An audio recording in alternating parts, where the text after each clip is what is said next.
ITER est le plus grand tokamak au monde. Il permettra de démontrer la faisabilité scientifique et technique de l'énergie de fusion. Avec ses 30 mètres de diamètre, presque autant de hauteur et son million de pièces environ, le tokamak ITER est une merveille d'ingénierie. La taille et le poids des pièces principales, les infimes tolérances d'assemblage des systèmes principaux, la diversité des industriels impliqués, le calendrier très serré, l'ensemble de ces éléments constitue un immense défi, aussi bien sur le plan de l'ingénierie que sur celui de la logistique. C'est en novembre 2006 que les 7 membres d'ITER ont donné le signal de départ d'un des plus vastes programmes scientifiques internationaux jamais entrepris.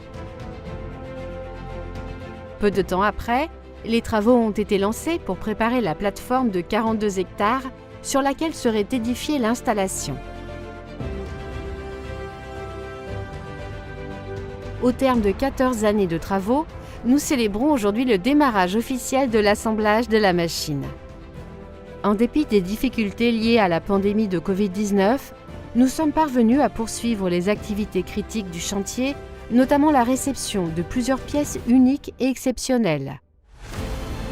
Au mois de mars dernier, l'agence domestique européenne Fusion for Energy parachevait la construction du hall d'assemblage, vaste espace dédié à la préparation et à l'installation des pièces de la machine. Au mois d'avril, les 2 premières bobines de champ toroïdales, aimants supraconducteurs pesant 360 tonnes chacun, sont arrivées d'Italie et du Japon. Au mois de mai, la base du cryostat, 1250 tonnes, fournie par l'Inde, a été déposée avec succès dans le puits d'assemblage du tokamak. Au mois de juin, la première bobine de champ poloïdale, fournie par l'Europe et fabriquée en Chine, est arrivée. La Russie et les États-Unis progressent également dans l'approvisionnement de pièces d'importance critique pour ITER. Enfin, le premier secteur de la chambre à vide du tokamak, fourni par la Corée du Sud, est arrivé en France et sera bientôt acheminé vers le chantier par l'itinéraire ITER. Les bâtiments et les infrastructures nécessaires pour produire le premier plasma sont à 75% terminés et le rythme de progression s'accélère sur la planète ITER à mesure qu'arrivent les pièces de la machine et les systèmes de l'installation en provenance des 7 membres d'ITER. Il s'agit maintenant de procéder à l'assemblage de tous ces éléments.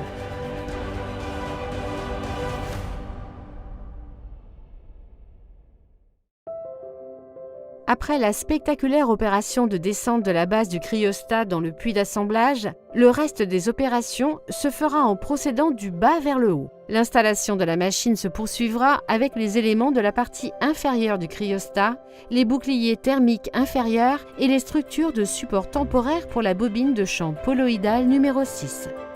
Viendront ensuite un jeu d'anneaux de précompression suivi de la structure de support central ainsi que les 18 structures de soutien des imposantes bobines de champ toroïdales. Les boucliers thermiques protégeant les bobines supraconductrices seront ensuite fixés et la bobine de champ poloïdale numéro 6 sera descendue dans le puits d'assemblage suivie par la bobine de champ poloïdale numéro 5.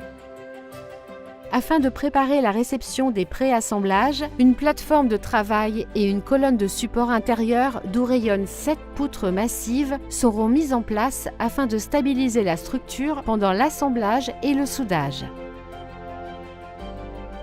Pendant que les éléments de la partie inférieure du cryostat sont assemblés et soudés dans le puits du tokamak, 2 géants patientent dans le hall d'assemblage. Aussi haut qu'un immeuble de 6 étages, ces 2 outils de sous-assemblage permettront de lever à tour de rôle les 9 secteurs de la chambre à vide, tandis que les panneaux des boucliers thermiques et les bobines de champ toroïdal seront orientés et positionnés. D'ici fin 2020, le premier de ces sous-assemblages sera transféré vers le puits du tokamak, suivi par 8 autres. Enfin, le solénoïde central, un électroaimant haut de 18 mètres, sera le dernier des principaux éléments devant être installé dans le puits d'assemblage avant la fermeture du cryostat. Au Au total, plusieurs dizaines d'outils spécialement développés seront nécessaires pour l'assemblage, le levage et la manutention des éléments les plus imposants. La capacité de charge de ces outils variera de 500 tonnes pour le berceau de basculement, qui fera pivoter les composants de la chambre à vide de l'horizontale à la verticale, à 1500 tonnes pour les 2 ponts roulants, qui achemineront les éléments principaux vers le puits du tokamak pour l'assemblage et le soudage. Pour assurer le bon fonctionnement de la machine, il est indispensable que les pièces les plus grandes et les plus lourdes soient alignées avec une précision de l'ordre de 2 à 3 mm. À chaque étape du processus d'assemblage, la séquence de montage qui a été élaborée mettra en œuvre des techniques avancées de métrologie optique. La première phase de processus d'assemblage s'achèvera avec la fermeture du cryostat d'ici fin 2024. La machine ITER subira alors une année de tests intégrés et de mise en exploitation qui aboutira au premier plasma fin 2025. Outre sa forte dimension symbolique, le premier plasma constituera un test majeur pour la machine car il permettra de vérifier pour la première fois la géométrie des champs magnétiques et le bon fonctionnement des systèmes clés. Le premier plasma d'hydrogène à puissance réduite, d'une durée de quelques centaines de millisecondes, sera suivi d'autres décharges de durée et de puissance croissante. Après cette période de mise en route de quelques mois, la machine sera mise à l'arrêt le temps d'installer dans la chambre à vide l'ensemble des systèmes indispensables à la production de plasma d'hydrogène et d'hélium à puissance nominale, la couverture, le divertor, ou encore les bobines internes de la chambre à vide. L'entrée de ces éléments dans la chambre à vide se fera par des ouvertures dédiées et nécessitera de nombreux outillages, plateformes de travail et ponts roulants.